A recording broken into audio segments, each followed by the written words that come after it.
This episode is brought to you by Shopify.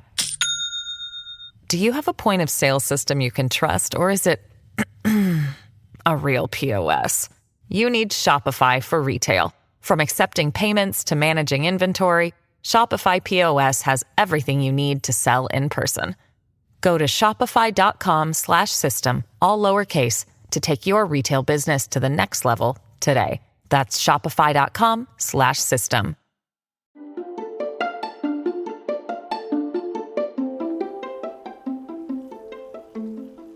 Wednesday, October 7th, 1998. Sometime in the late evening, a mountain biker in Laramie, Wyoming falls off his bike while riding along a dirt road. His name is Aaron Kreifels, and even though the sun has started to set, he thinks he spots something strange on a nearby buck rail fence. Laramie is a rural area, so Kreifel thinks the strange figure is a scarecrow. But as Kreifels draws closer, he sees it's a person, a young man, tied to the fence. The young man is unconscious and his face is caked in blood. So immediately, Kreifels runs to the nearest home to call 911. Despite intense medical attention over the next few days, the young man dies on October 12th at only 21 years old. His name was Matthew Shepard, and he had just been robbed and pistol whipped by two other young men. Why? Well, Matthew was openly gay. His sexual identity leads to what appears to be a clear conclusion. This was a targeted, homophobic act of violence. But as new information comes forward years later, the story blurs, leaving us to wonder what exactly led to Matthew's murder. This is Invisible Hate.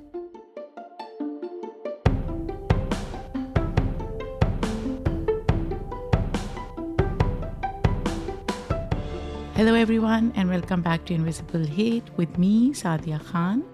And with me, Asad. So as usual, our goal on this podcast is to research a crime committed against a member of a minority community and then share as much of the story as we can with all of you.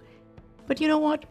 We are not your average true crime podcast, because towards the end, we'll discuss whether or not we believe that specific story qualifies as a hate crime. But honestly, for some cases, it's more obvious than others, like Mulugata Sarah's case that we did a couple weeks ago. Definitely recommend listening to that one too. Mulugata's story deals with white supremacist groups. If that sounds interesting to you, well, hopefully white supremacist groups don't interest you, but it is an important conversation that we think you should check out. Absolutely, Asad. And I think we have covered a few white supremacist hate group crimes. But today's story is no less important. Asad, you told me recently that you're actually familiar with today's case, right?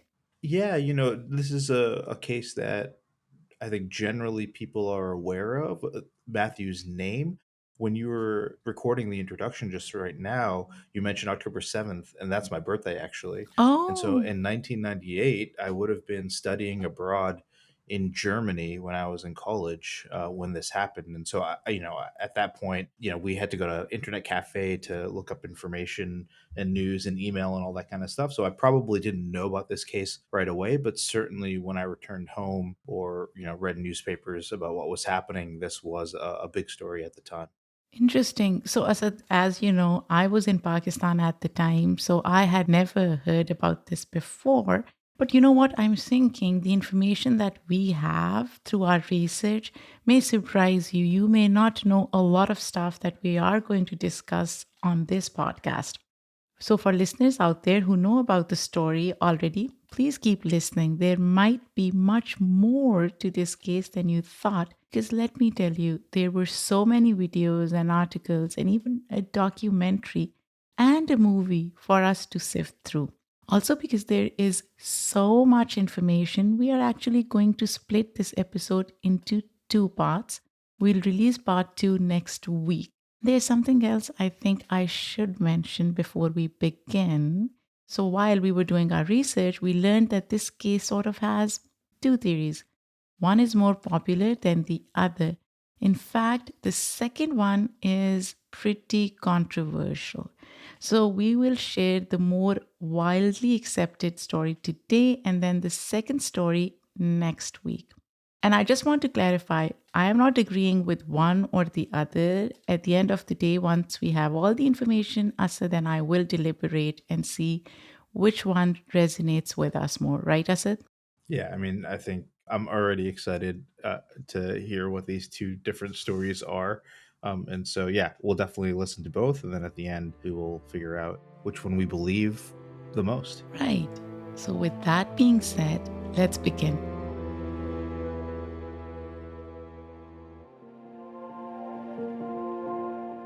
On the day of his attack, which is October 6, 1998, Matthew Shepard, known simply as Matt by friends and family, is 21 years old.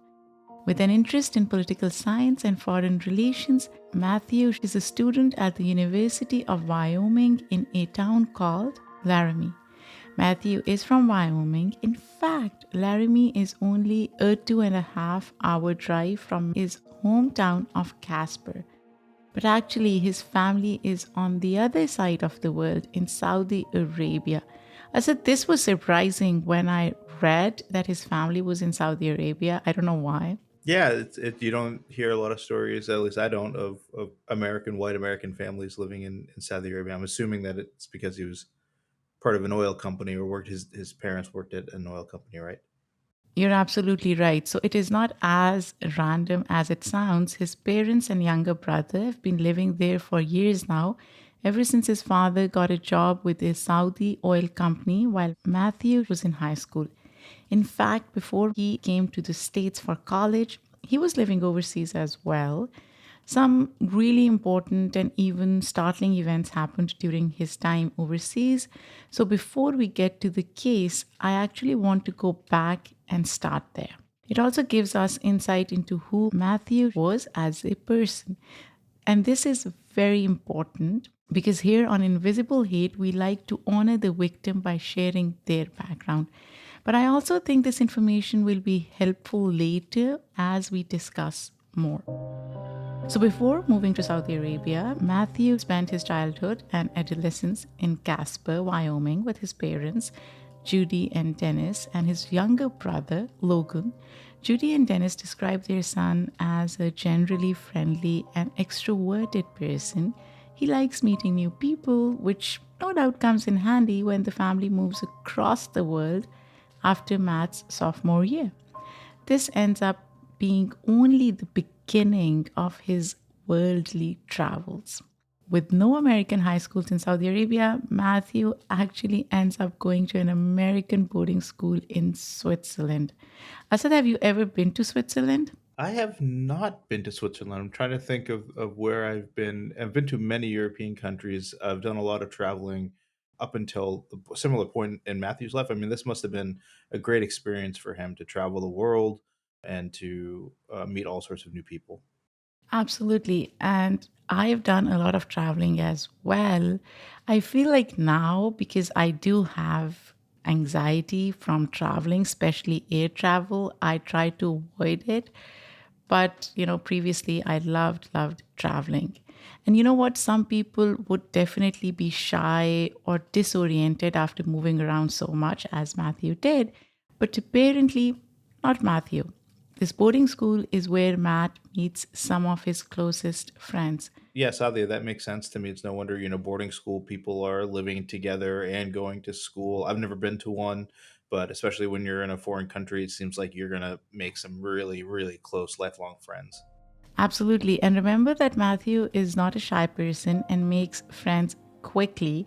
In fact, it's one of those close friends from boarding school, a woman named Michelle Houseway, who ends up directing a documentary about Matthew 15 years later. It's called Matt Shepard is a Friend of Mine, in case you want to check it out. Have you seen it, Asad? I have not seen it, but I will add it to my queue because I definitely want to see it. Right. So this documentary has been a great resource because it's where we are able to get a lot of information about Matthew's personality, his interests, things he used to say or do. A friend in the documentary fondly recalls that he was, and I quote, the guy that could be in every group, end quote. How beautiful is that, Asad? Yeah, definitely. I get images of people that I went to high school as well. And I can picture who that person is. He was voted friendliest in the class, even elected as a peer counselor. He told his friend Nikki Pearson that he wants to be a diplomat, which definitely aligns with the major he chooses in the years to come. But like all of us, he is multifaceted. He also likes acting, theater, and performance, and he's becoming quite the adventurer.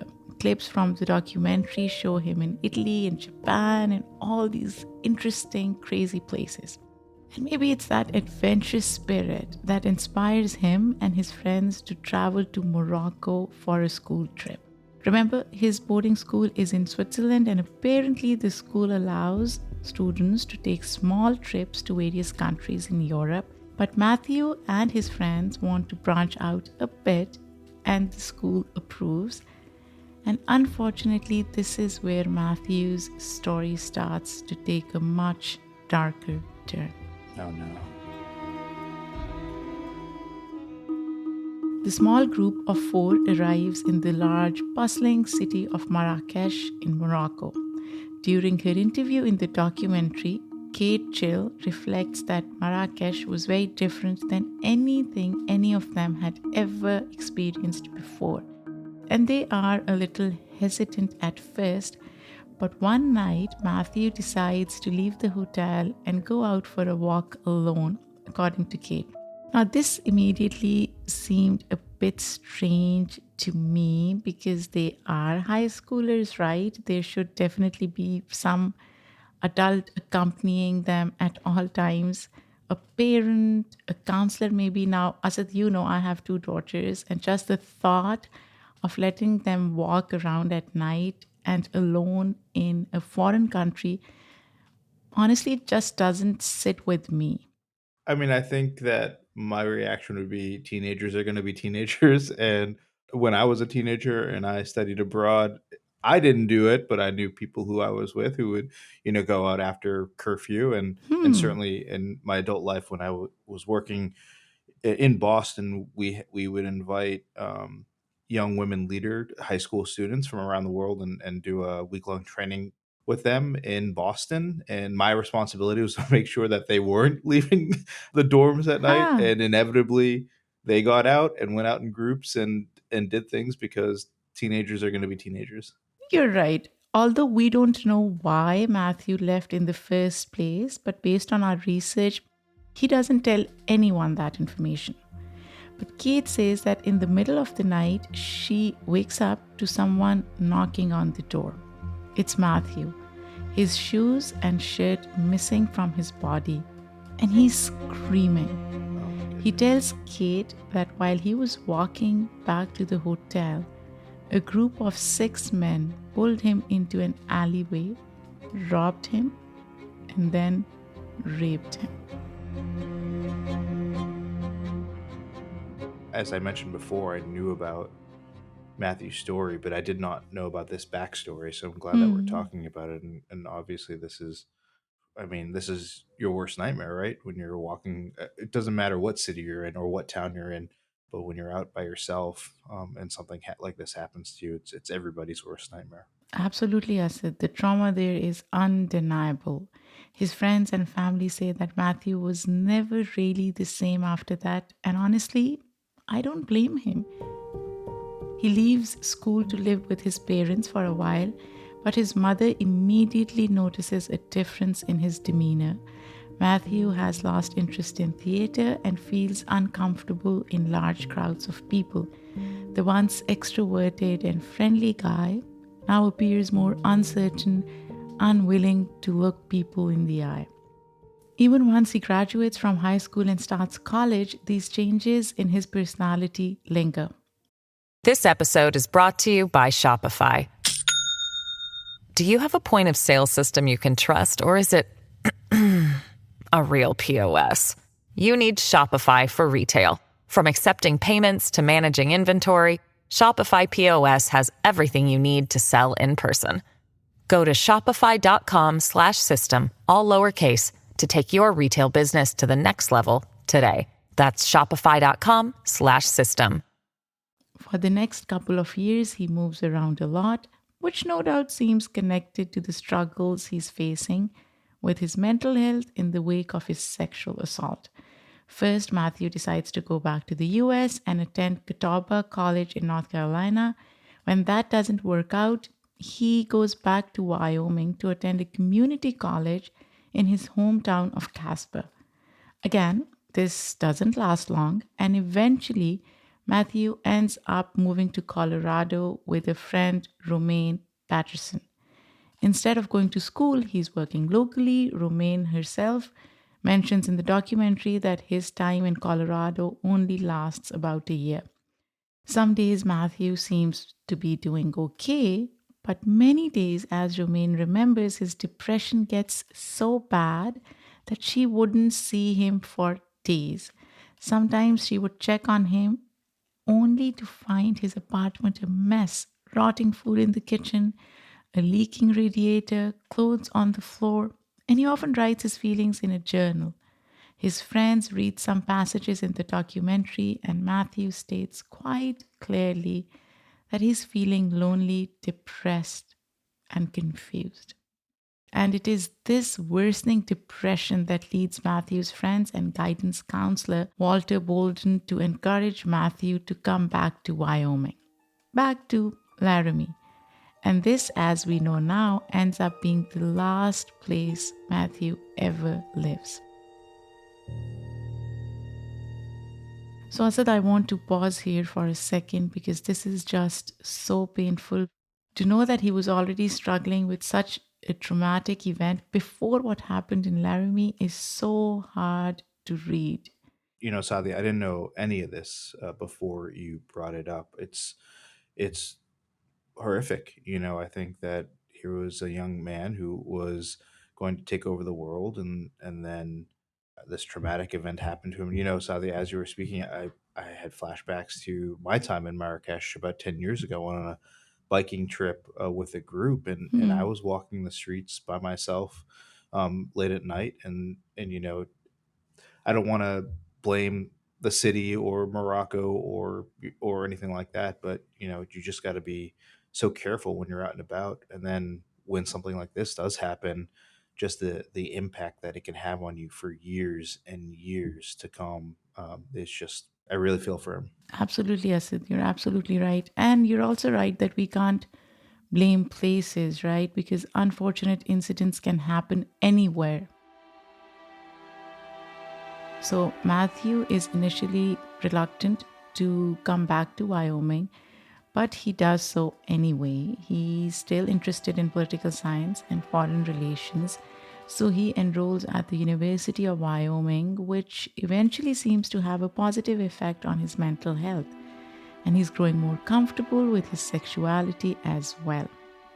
By now, he has already come out to his parents, who say in the documentary that they already knew he was gay. More importantly, Asad, his sexuality didn't even matter to them. So I'm just glad his parents were so accepting.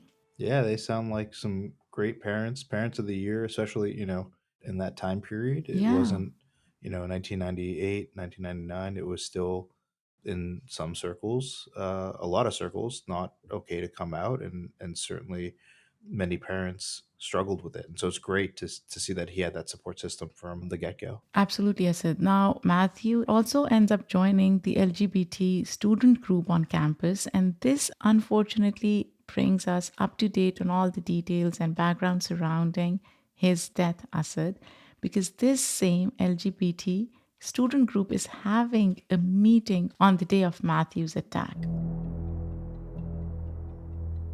Matthew has been active in this student group, so he goes to the meeting. We learned from an archived New York Times article that during the meeting, a fellow student named Jim Osborne actually warns everyone to be careful.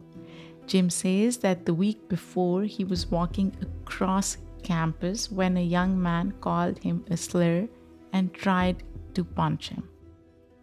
So this is back. We're now back in October 6th of 1998. Yes, Asad, that's right. So knowing what happened that night, Sadia, Jim's comments are even scarier. But at the same time, I'm glad that at the very least, Matthew's sexual trauma did not seem to stop him from eventually embracing his identity more and finding community. This group really feels like a silver lining to me, especially for that year, 1998. Again, this is just 25 years ago. And I mean, we were both alive at that time. I Hmm. mentioned I was studying abroad, and the politics of the LGBTQ community was definitely not the same as it is now. Gay marriage wasn't legal yet, and policies like don't ask, don't tell still shrouded sexuality with taboo. I'm also thinking about like the AIDS crisis in the 1980s and early 1990s, and kind of like the overt homophobia that surrounded that as well. Good point, Asad. And to be honest, I was in Pakistan at the time, so nobody even talked about one's sexuality. There was no conversation at all. Yeah. But, anyways, the meeting ends, and afterwards, Matthew decides to go grab a drink at a local bar called the Fireside Lounge. He's alone, but according to various sources, Matthew is feeling social. From the documentary, we learned that the bartender that night, a guy named Matt Galloway, remembers Matthew mingling, talking to different people. Maybe it's a glimpse at Matthew's old, extroverted self. The news source, The Guardian, even claims that it is karaoke night. The music is playing, the alcohol is flowing, and apparently, the Fireside Lounge is a gay friendly location, according to multiple sources. So you can imagine that Matthew may feel safe here. But the bartender says that about an hour or so later, around 10 or 11 p.m., two other young men enter the bar. It is 21-year-old Russell Henderson and 22-year-old Aaron McKinney. The Wyoming history website, wyohistory.org, states that they are both high school dropouts and don't have much money to their name that night, which, by the way, is an important detail. So I want our listeners to pay close attention to it. According to a 2018 article from the news source Coloradoan, investigators would later learn from Aaron's girlfriend that the two men had to rummage through couch cushions and ashtrays to get enough coins for drinks. So basically, they didn't have money. Matt Galloway, the bartender, confirms this. He says they did, in fact, pay for their pitcher of beer with nickels and dimes. Now, quick pause. I want to remind you of the controversial thing about this case that I mentioned earlier in the episode. Remember, this case has two theories about that night. So now, to avoid confusion, I'm only sharing the details from the first theory, and then in part two, we'll go back to give you the alternative story with some new details. But according to this sequence of events, Erin and Russell have never met Matthew before, but as we have learned, Matthew has an open and friendly demeanor, so it's no wonder that the three start chatting away. Soon, Erin and Russell step away to use the bathroom, it seems. But as investigators will learn later, the two young men are actually devising a plan. They want to rob Matthew, and in order to do so, they decide to pretend to be gay as well and lure him into their car waiting in the parking lot. The Denver Post writes that in a later interview, Erin simply says that Matthew was, quote, obviously gay. This is an important detail because the term hate crime means that you have to be aware of the person's identity. Yeah, Sally, I think that's an absolutely great point to make. And the other thing that I was just wondering was, so they were going to pretend to be gay. What does that even mean? Yeah, Asad, I had the same question. Like, pretending can mean a number of things, but because Matthew leaves the bar with them, maybe Russell and Aaron invite him somewhere. Maybe Matthew thinks that they are all hanging out together. Keep in mind, these men are all within a few years of each other. So even though everyone should always be wary of people they don't know, I can understand why Matthew would feel comfortable leaving with them. He's a people's person after all, right? Now, Walter Bolton, who, if you remember, is Matthew's friend and counselor, states in the documentary, and I quote, some of the things that made him such an incredible person are also the things that made him an easy target. Unquote. Things like being trustworthy and sociable, which can unfortunately be used against you, right? I can envision the type of person Matthew is and what a good natured being he probably was. Absolutely. But another thing that makes Matthew, quote, an easy target asset for Aaron and Russell is his small stature. He's only 5'2" and weighs just over 100 pounds. Tiny. Yes. So Aaron and Russell use this to their advantage when they leave the bathroom and carry out their plan. It's around midnight when Matthew follows them out of the fireside lounge and into the parking lot. The three climb into Aaron's car, and according to the documentary, Russell is the one in the driver's seat, which must mean Aaron and Matthew are sitting beside each other. And this is where Matthew's expectations of the night take a sudden and frightening turn. These men are not trying to make friends. In fact, they want Matthew's wallet. But even once Aaron takes it, Russell drives away from the bar. And this is so mind boggling to me, Asad. Why would they do that if they only wanted Matthew's wallet? It's interesting. So I just want to be clear here. So we're saying that as soon as they left the bar, they got into the car and then they robbed him right then and there. And then even after they rob him, they drive away with him in the car. Yes, absolutely. And now everything rapidly escalates. Aaron starts punching Matthew. Worse, he has a handgun and starts pistol whipping Matthew as well. Oh my goodness. This means he was taking the handle of his gun and bludgeoning this other young man with it, Asad, repeatedly. So much hate and so much violence. The assault continues as Russell drives to a remote area outside of Laramie. They pull Matthew out of the car, and for whatever heinous reason, they tie him to what's called a buck rail fence, a simple wooden structure that almost blends into the natural landscape surrounding them. By this time, Matthew is unconscious as Aaron has beaten him around 20 times with the back of his gun. They already have his wallet, but they take Matthew's shoes as well. That is brutal, Asad.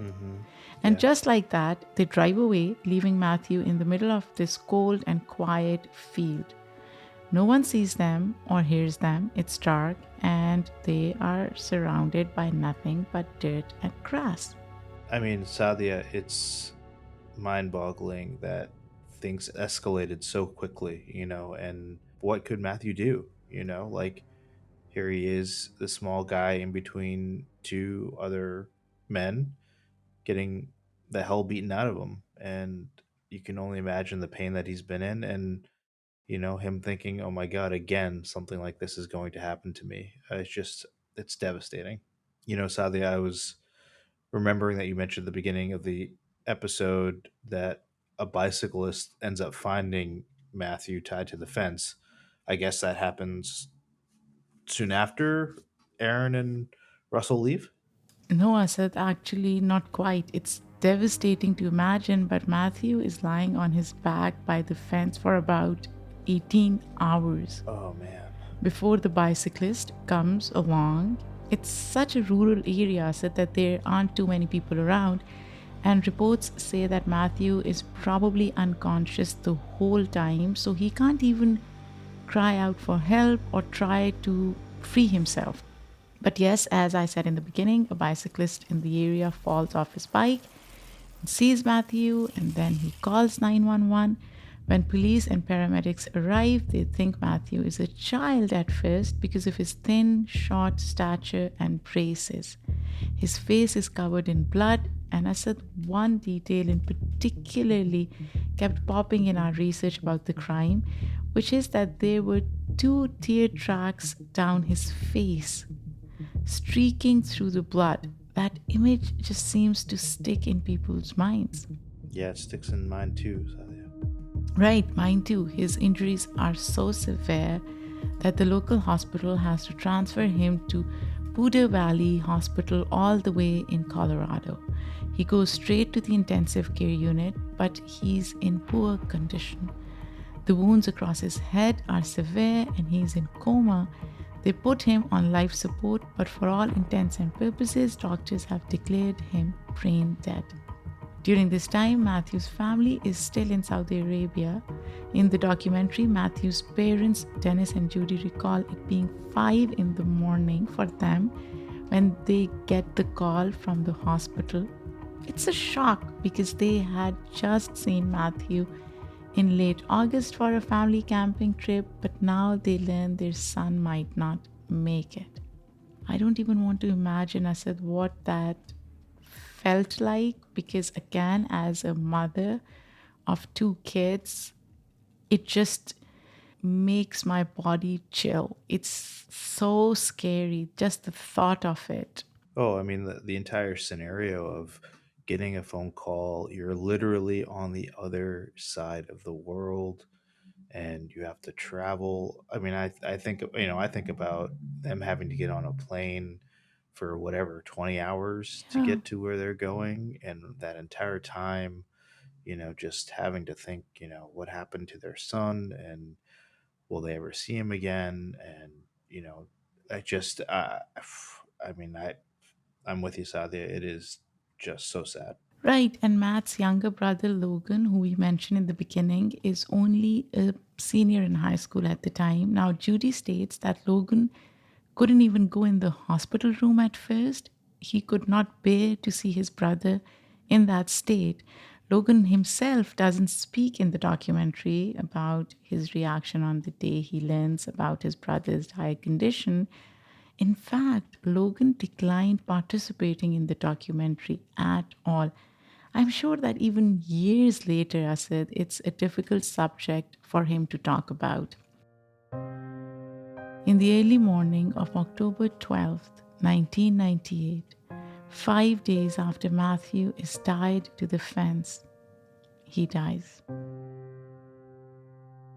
It's so devastating. And I've gone to, obviously, unfortunately, many funerals in my life, and some of them have been open casket. And those memories stick in your head. And so I can understand Logan not wanting to see his brother in that state and not wanting to talk about it. And obviously, to see a loved one in that state, you don't want that memory forever. Yeah, Sid, I agree. So that is the end of part one. But Asad, this is actually only the beginning of the case. We still have to cover the litigation that follows, the large wave of media coverage and publicity this story receives, the fate of the perpetrators, Aaron and Russell, and don't forget that there is another more controversial lens to this story that comes out years later. Lots of stuff we still have to get to, but that will all be in part two. This story is a lot to swallow, so I think it's good to take a break in between. But what do you think so far, Asad? Yeah, sadly, I think that we are giving this story the time it deserves because it is such an important hate crime that has happened in our nation's history. And so, I think for me, I've learned a lot already about who Matthew was as a person and the circumstances surrounding his death. And so it's interesting for sure. Sadia, you, what do you think? Asad, as I mentioned in the beginning, I didn't even know about the case, so I'm learning everything for the first time. And absolutely, we want to honor Matthew. We want to give this case the time and the respect that it deserves. So we will come back to it next week. Yeah, I think, Sadio, I think for me, the big takeaway in this first episode is just all the regular scenarios that Matthew found himself in and then being victimized because of it. Just walking around in the city, like being a traveler, first of all, and walking around in a new city, just, excited to be there. And then two, going to a bar in his hometown and socializing with people. Like these are scenarios that most everybody has experienced in their life. And so for him to be the victim of, two horrific incidences for doing something so seemingly normal is really upsetting. You're absolutely right, Asad. When I think of it, it's like Matthew was an easy target for just existing, for just being himself. I think that's exactly right, Sadia. Next week, we'll pick up where we left off, so please make sure to look out for that next episode. But for now, thank you all for tuning in to Invisible Hate. Please email us your thoughts on this story or any other story that you think we should cover. You can reach us at info@invisiblehatepodcast.com. You can also find us on all the social media places. You can tweet us or hit us up on Instagram, but just search for Invisible Hate Podcast. And if you like what you hear, please, please, please share with a friend. Invisible Hate is a joint production of Rafaelion Media and Immigrantly. We'd like to thank our team, which includes Michaela Strather, Isabel Havens, Lindsay Gamble, and Parma Chakravarti. Our music was done by Simon Hutchinson. Join us next week for part 2. Until then, I'm Asad Butt. And I'm Saadia Khan.